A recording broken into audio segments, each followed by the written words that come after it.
Welcome to Body Signals, a Signos podcast. I'm your host, Bill Tancer, Chief Data Scientist at Signos.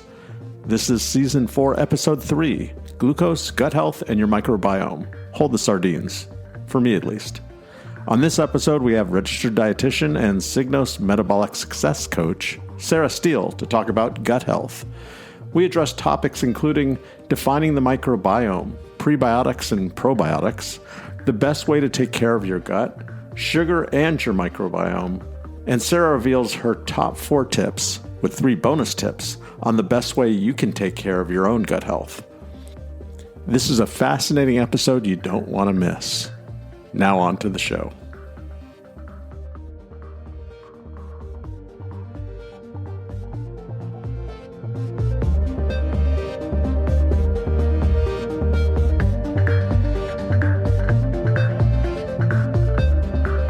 And welcome back to Body Signals. First, we've got Estelle Lampello back as our co-host. Estelle, welcome back to Body Signals.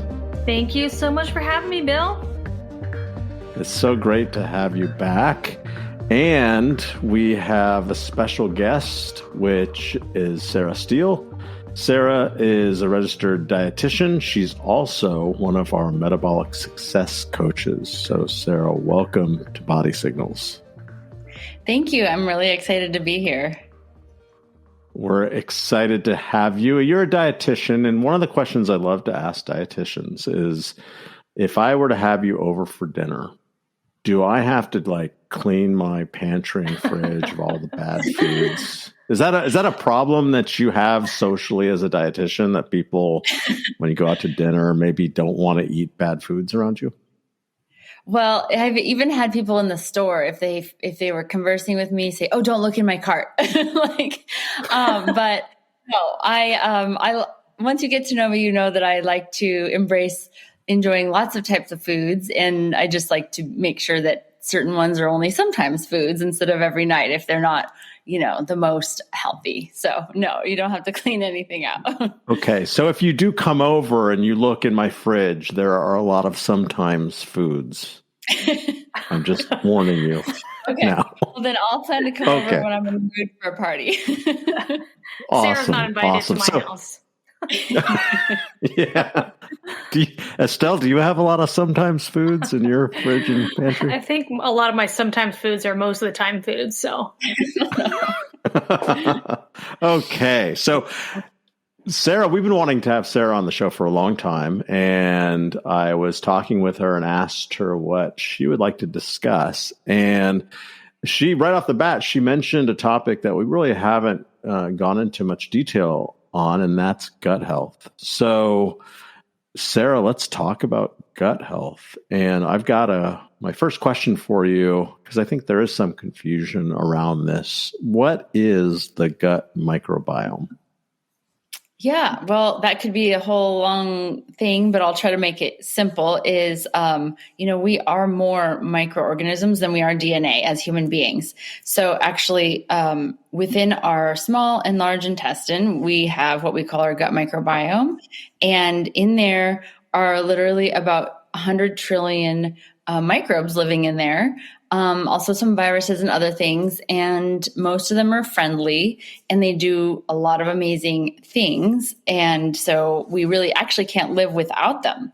So even though they are not part of our DNA, there's more of them than we have in our actual DNA makeup, which is pretty darn amazing. So they just work hard to keep us healthy.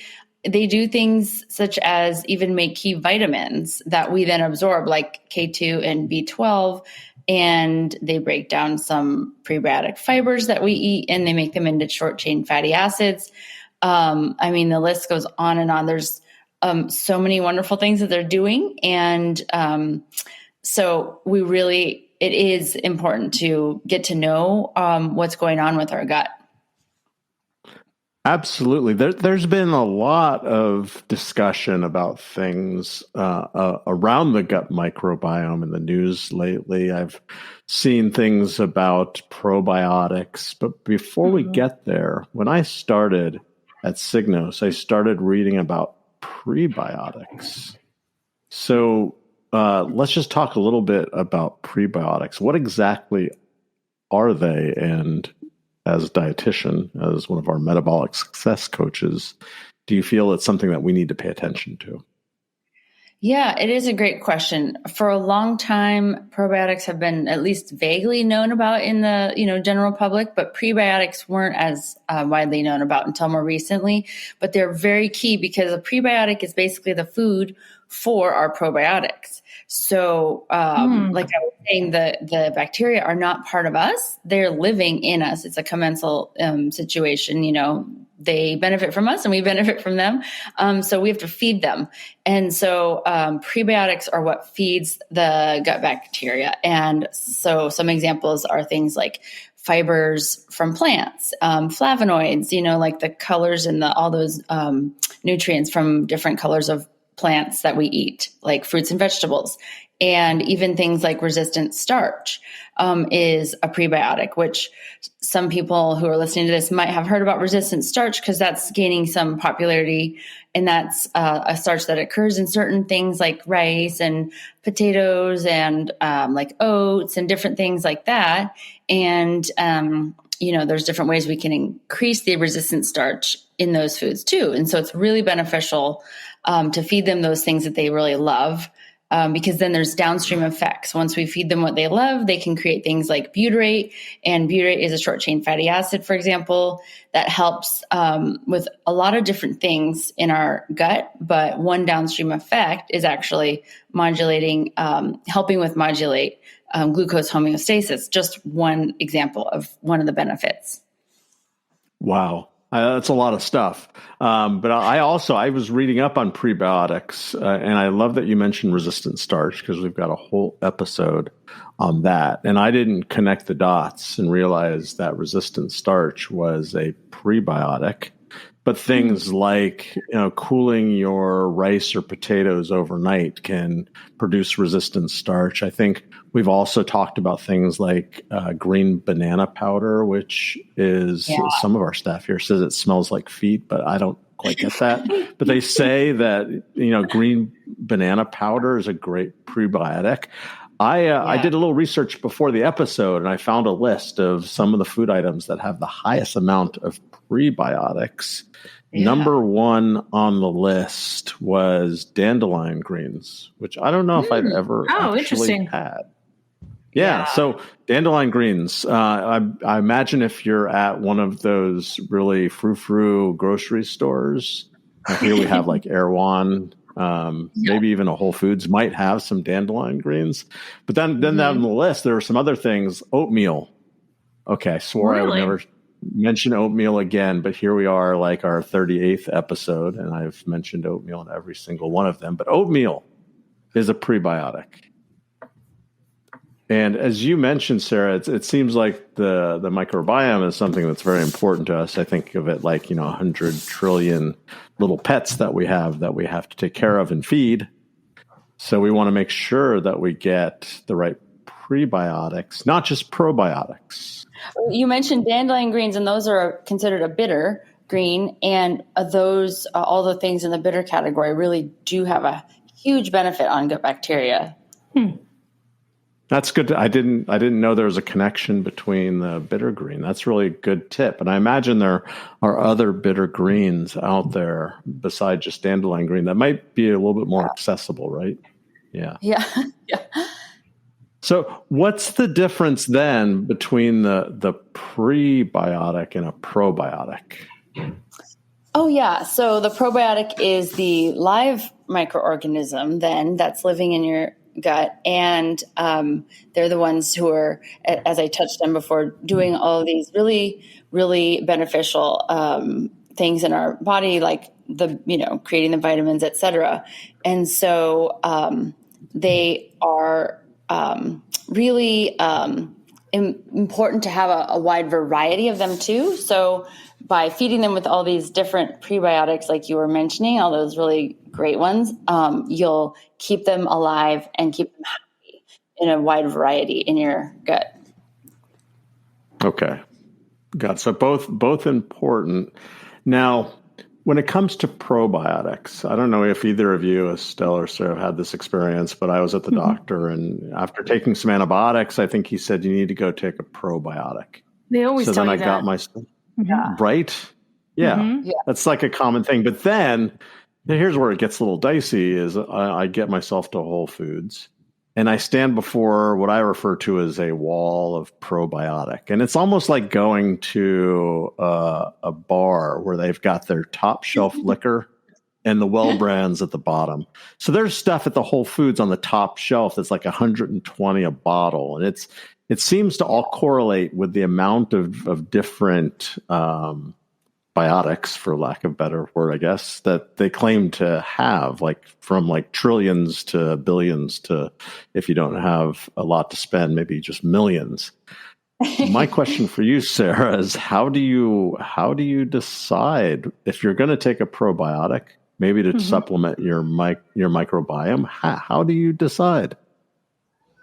Oh, that's a really great question. And I will say that so probiotics are valuable. And I will say that it's interesting that this has really been an area of where research has blown up in the past years, because just looking back for context, back in the year 2000, there were only about 200 research articles on probiotics. And in 2021, there were 5,000. So it's really gained a lot of interest, which is for good reason. But during all of that time, so as we go, as practitioners, we're just learning as we go, because there's always more research coming out. And so what we knew 5 years ago might not be quite so accurate now when it comes to probiotics, because there's just better and better information now. So it is tricky, because realistically, you would want to find a practitioner who can customize that experience for you, since there are strains now we know that we can use to target certain issues. But if you are just going because, like your example is a perfect one, that's the most common probably for people, is they took antibiotics. So now, yes, it would be great to take a general probiotic to kind of boost your gut microbiome back up. So when it comes to choosing one, it's still, there isn't like a hard and fast way to choose a general one, but there is, things like eating fermented foods is also very helpful, like sauerkraut and kimchi and naturally fermented things like that. And kefir, for example, or some people say kefir. I don't know how to pronounce that. And those are some great ways to just generally repopulate. Or just taking, I would say anything from Whole Foods is going to be a good quality. So you don't have to get the $100 one. Those are probably also anyway more targeted, that you would be choosing and selecting based on a practitioner telling you what to select. But there is some, resources online too that we could put in the show notes, like a website for finding a good probiotic that's best for you. Yeah, absolutely. We could definitely put that in the show notes. But you mentioned something I think is really interesting. Is it feels like there's two camps, at least in my family. I know there's two camps. There's the go get the pill bottle that has probably not go complete top shelf at $100 a bottle, but get like something in the middle. Yeah. Versus the other camp, which is just get your probiotics naturally by eating things like kimchi or sauerkraut. You mentioned kefir. There's a number of things, yogurt. I wonder, though, if you go to the natural camp, I wonder how much of a diversity you're getting, because there's a lot of different species. I was reading before we recorded this episode that there's somewhere between 500 and 1,000 species of different microbiota, I hope I'm using that word correctly, in our gut. So some of these pill bottles that you see at either the nutrition store or the vitamin shop or Whole Foods, they list all sorts of different species of microbiota. So I wonder if you're going to get the same breadth of different bacteria as you would if you would have buy one of those pill bottles. Well, one way to look at that is depending on where you're starting from. So if you're starting from, like, let's say having to take some heavy duty antibiotics for a long stretch of time where you've really wiped out a lot of good bacteria, I would say, yes, definitely take some pills versus just the foods. But also one way to look at it is taking a probiotic for, let's say, even just maintenance isn't going to rectify things if you haven't already been trying to keep your diversity and the health of your gut bacteria happy by eating a rainbow of colors of fruits and vegetables every day.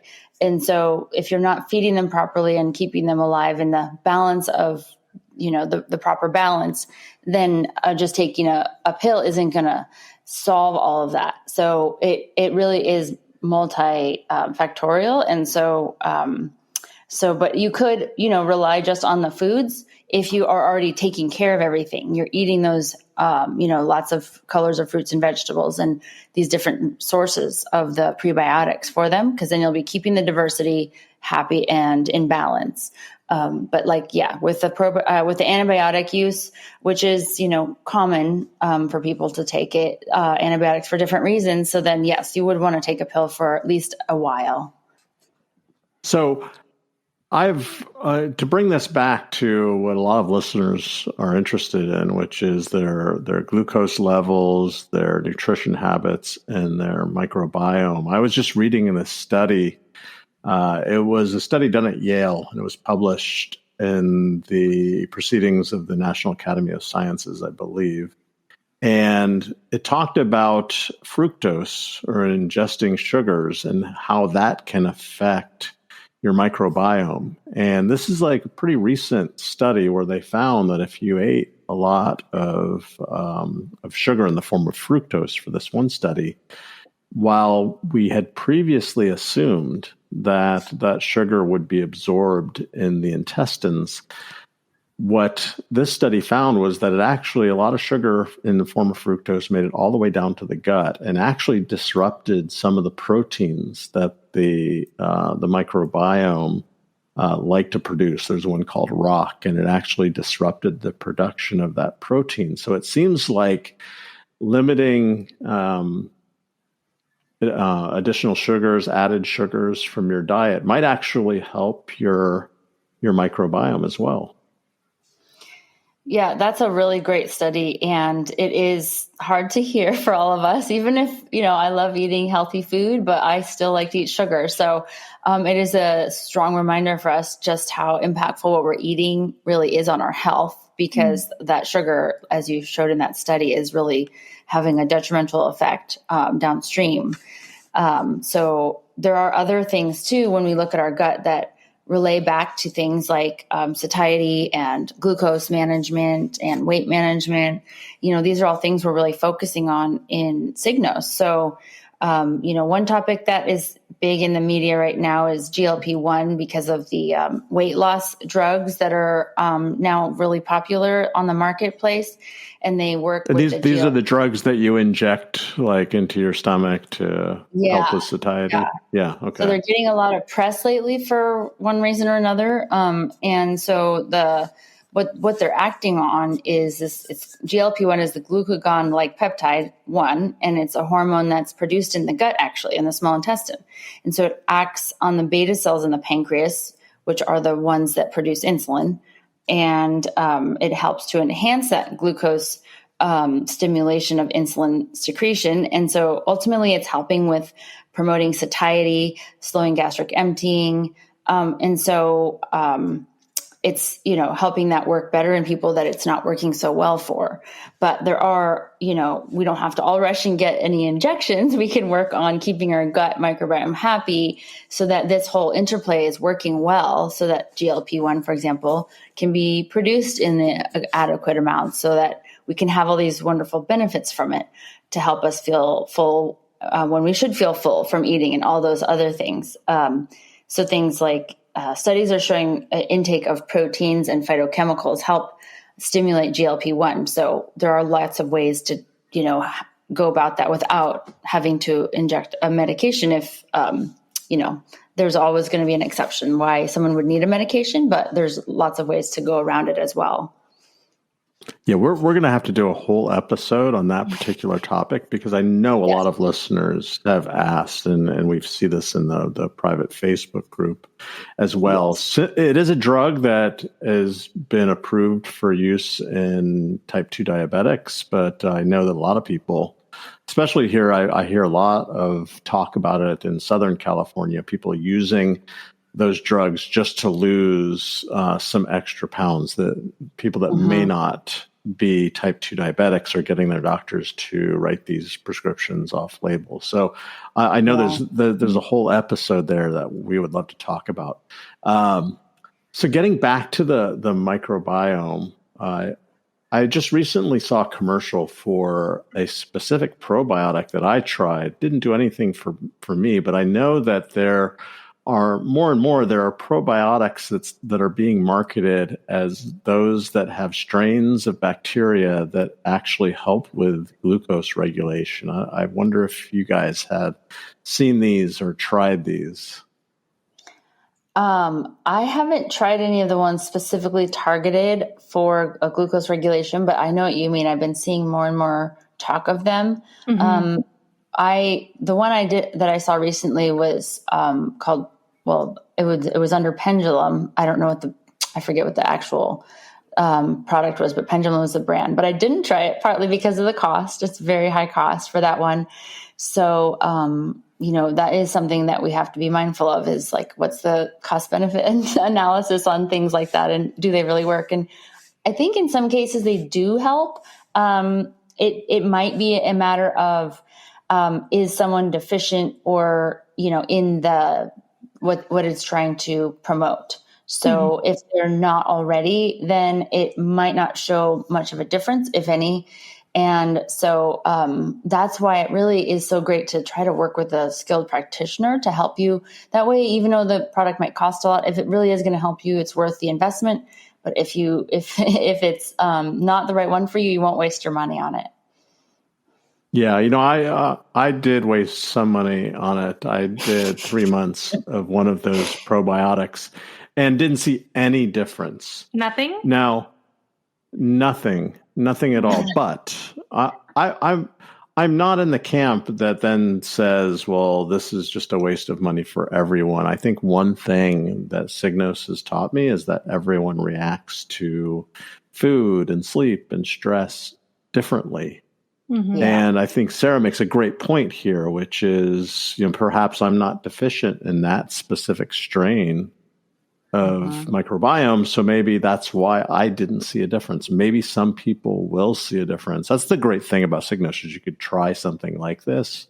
Hopefully it becomes more affordable, but you could take one of these probiotics that has a strain that's supposed to help with glucose control and see if it actually works for you, rather than just going in blind and in the end not really having any way of measuring whether or not something's working. And anybody just tuning in or doesn't know Bill very well, he takes his experiments very seriously. So he definitely... Oh, I do. Yeah, he definitely noted if there was a difference or not. So definitely was not one for him. Yes. So that one was in the no column, but I'm not willing to say it's a no for everybody. I think it might work for some. And I think Sarah kind of laid out the reason why. So I was just going to add that it's interesting that, when we're talking about glucose regulation, something that's somewhat less direct but still important is the hormone that we call cholecystokinin, or CCK, is also produced in our gut.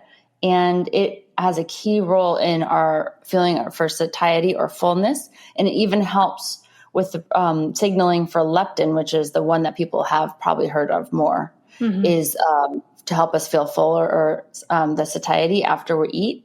And so it just shows how if these, if we don't take care of our gut microbiome and things are in dysbiosis down there, then all these things can't work properly. And then it has these other effects that, we might not otherwise understand. Why can't I get full, or why, all these things. So it's really, really interesting to see the connection there.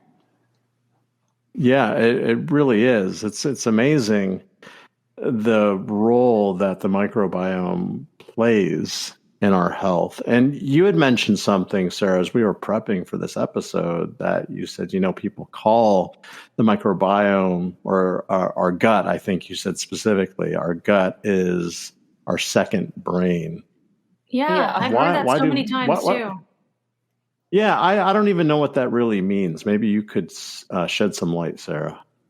Yeah, it is kind of a funny thing to say, but it has become more and more understood that it really, really is. It is this two-way biochemical signaling between our CNS and our GI tract. So the central nervous system, starting up at the brainstem and down to the GI tract. There's all this signaling that is back and forth between the two, and it's you could do a whole, episode just on that, but to briefly point to a couple of things, there's a large nerve called the vagus nerve that runs all the way from the brain to our colon, and it's involved with things like heart rate and GI peristalsis and a lot of other things. So there's a big connection there.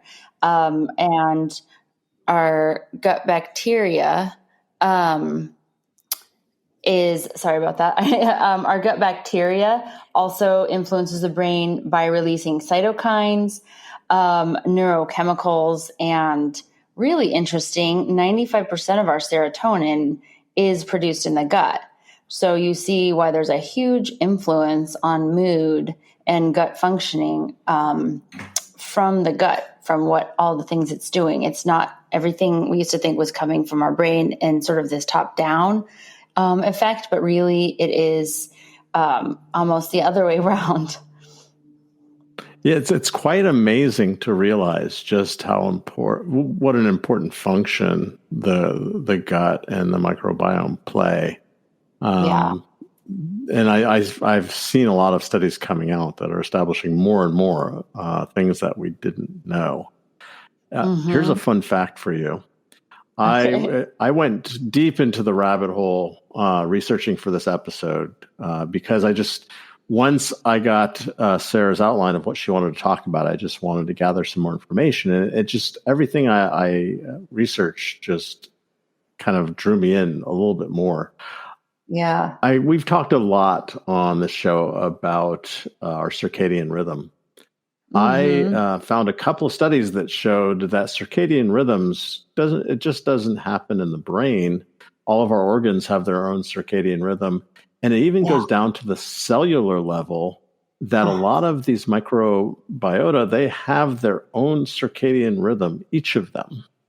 Yeah. And isn't that it's so amazing. It's really cool. It's so amazing. And one of the studies I found was probing the issue that happens when the circadian rhythm of your microbiome gets out of sync with your body's circadian rhythm, or the host circadian rhythm can lead to all sorts of things like inflammation and all sorts of problems with the gut. So how maybe talk to us a little bit about how inflammation in the gut affects the whole body.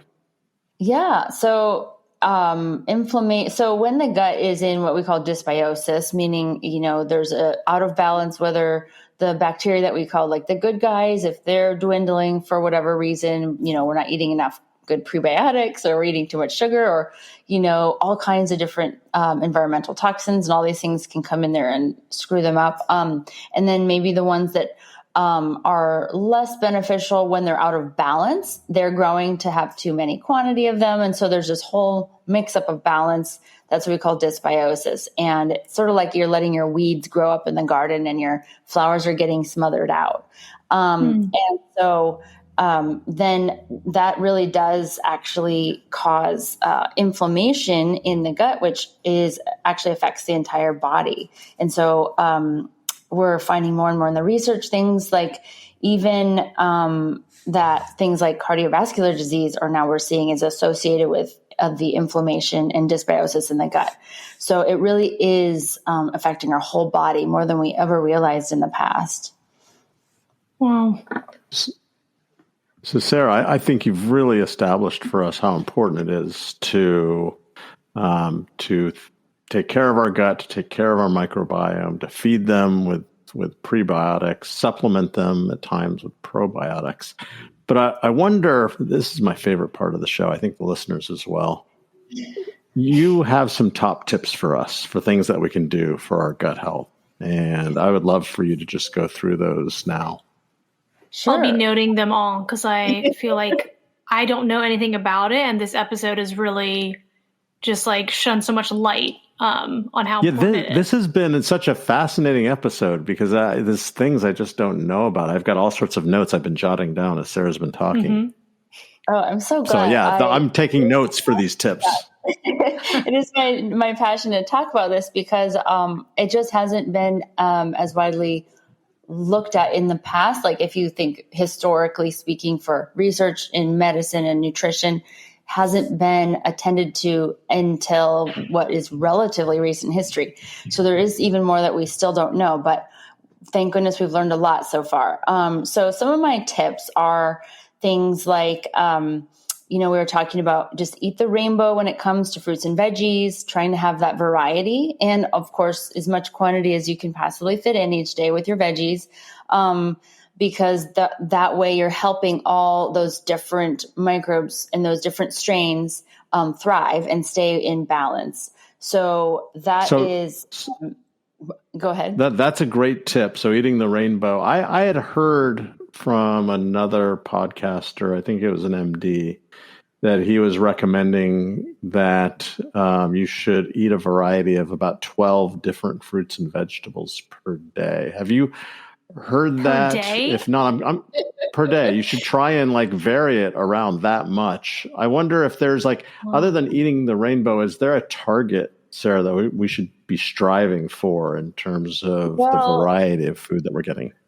I mean, so yes, 12 would be great. And also 12 to 15 to 18 servings of vegetables as well would be great. And think of a serving as roughly your fist, right? But to get back to reality, I know that's not very doable for most people, whether it's that they're not, they're too busy or they're not inclined to eat that many plants or whatever, so they just don't know how to cook very well, so they don't like eating them. So that would be a great goal. But if you're going for good, better, best, then maybe go for, 5 different types of veggies a day. Even that probably sounds like a lot for some people, but really challenging yourself when you go to the grocery store or the farmer's market. I like to tell people if you can try one new vegetable, even if it's like every other week. Imagine like one that you haven't tried before or that you forgot about and you haven't eaten in a long time and you haven't been having in your rotation. Then by the end of the year, you'll have a larger repertoire of veggies that you're ready to, that you understand how to cook them. You know how to make them in, some way that you enjoy, because we do need to enjoy our food. Then that way you can start expanding your repertoire. I'm going to go to the grocery store after this. There's so many vegetables I haven't eaten. And if I get your point, Sarah, it's not just to increase the amount of vegetables in your diet. It's also, it increases the diversity of your microbiome. Yeah. Right? Because each of these different fruits and vegetables might have a different natural microbiome of its own that you then get when you ingest that food.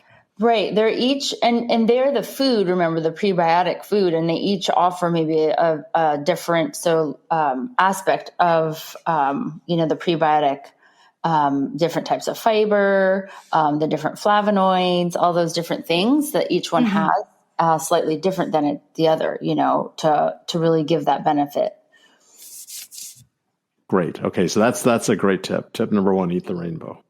Yeah. Yes. And so another one is to intermittent fast most days. And I want to explain what I mean by that, because that term is used so loosely these days. And what I mean by that is simply just to try to aim for a minimum of 12 hours between when you last eat at night and when you first eat in the morning. So, if you're already well versed in intermittent fasting and you do more than 12 hours, great. But if this is a new concept, it's really not necessary to do more than 12 hours for most people to still get a benefit. I read some research that 13.5 hours was like the sweet spot. And after that, more wasn't necessarily better. But even 12 hours.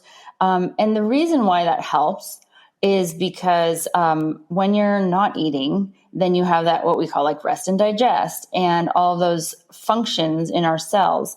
So giving your body a chance to clear things up. And, there's this thing called the migrating motor complex, and that is this movement through your small intestine and large intestine and your stomach and your small intestine. And it works when you're fasting, when you're not eating. And so it's usually when we're sleeping, and it moves everything. That peristalsis, you've heard that word, where your GI tract is moving and moving things down from your stomach, down to your small intestine, down to your colon to be excreted then. So all that waste can come out so that you're not just getting clogged up, so to speak. And so things even like your mitochondria in your cells, that's the power center in your cell. It's the turnover, making sure your cells are replicating properly and not getting sick, so to speak, which is, what cancer is, right? So like all those cleanup crew stuff is happening when we're not eating. And so we need to give our body that chance to rest. And so you really don't need to be, a rock star with it. 12 hours is plenty for all of that to happen. Yes, I know I'm going to get some emails from the intermittent fasting folks. So I think technically what we're talking about is time-restricted eating here. Yes. So we're not telling you fast for days, but you give yourself a 12-hour window. That kind of dovetails nicely into that research I was telling you about with the circadian rhythm, that one of the suggestions that they made was no late night eating. So for you late night eaters out there, another reason for why you might want to take Sarah's second tip of a time restricted eating window of at least 12 hours is that when you eat late at night, that's one of the things that can throw off the circadian rhythm of the microbiome and cause it to be out of sync with the host. So I think that's a great suggestion. Yeah, that's a great tie in there, actually. So the third thing I will say is to take omega-3s. And usually the easiest way is just to get a good quality fish oil. Or my favorite way to get them is to eat sardines. But I know that. Just to let the listeners know that Sarah within our company is famous, along with a few others, for her love of sardines, which I don't know. That's a food item that sends me running for the hills. She packs them wherever she goes. Wherever she goes. I have them in my suitcase because it's easy. They're in a can. They won't spoil. And if I find myself really hungry somewhere and I don't have access to quick, healthy food, I can eat those. But the reason they're so such a superfood is that they are, packed with omega-3s. They are packed with protein. They're very easy to digest, easy on the stomach. If someone's having GI distress, that's a good food. But yeah, for those of you who are not interested in sardines, then just taking a fish oil supplement. Omega-3s have, been researched over and over and over. And it just, the consensus in the literature is that it's beneficial. So that's worth including.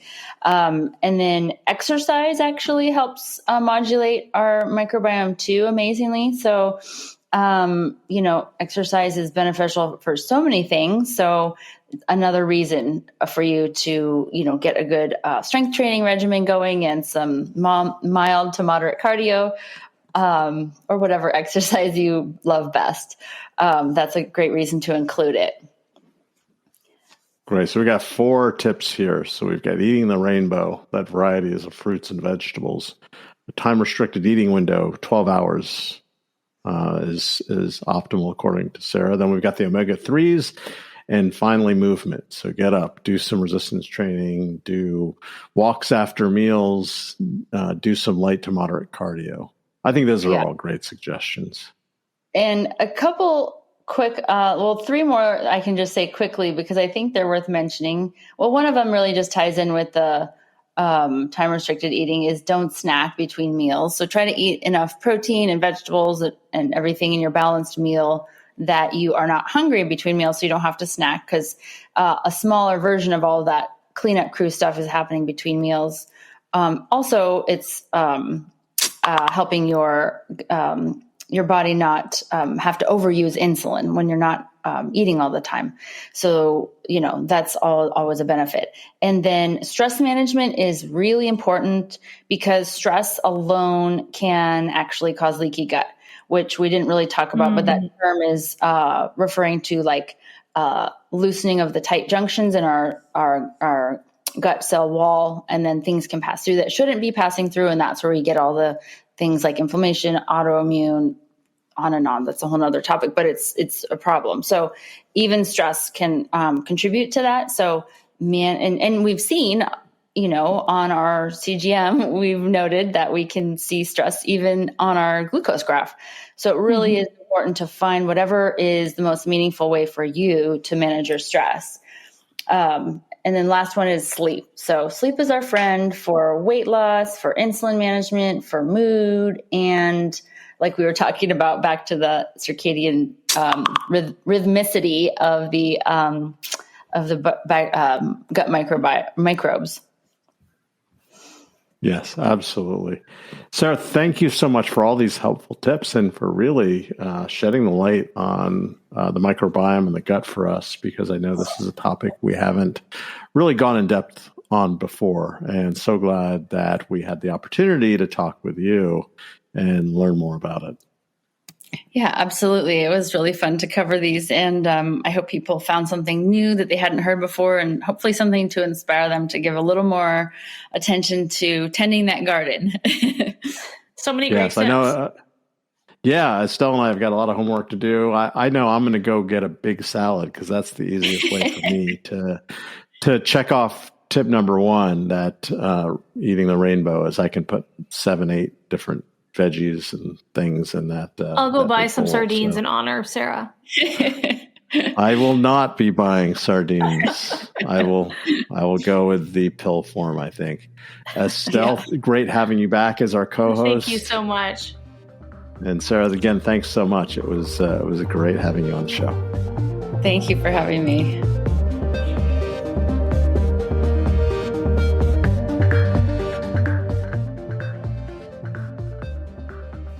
Thanks for joining us on another episode of Body Signals. If you enjoyed this episode, please like and subscribe to our feed. Also, please share this episode with your friends. For those of you who are not yet Signos members, go to signos.com, signos.com, and use the code BODYSIGNALS, all one word, to get your 15% discount on Signos. We look forward to seeing you on our next episode of Body Signals.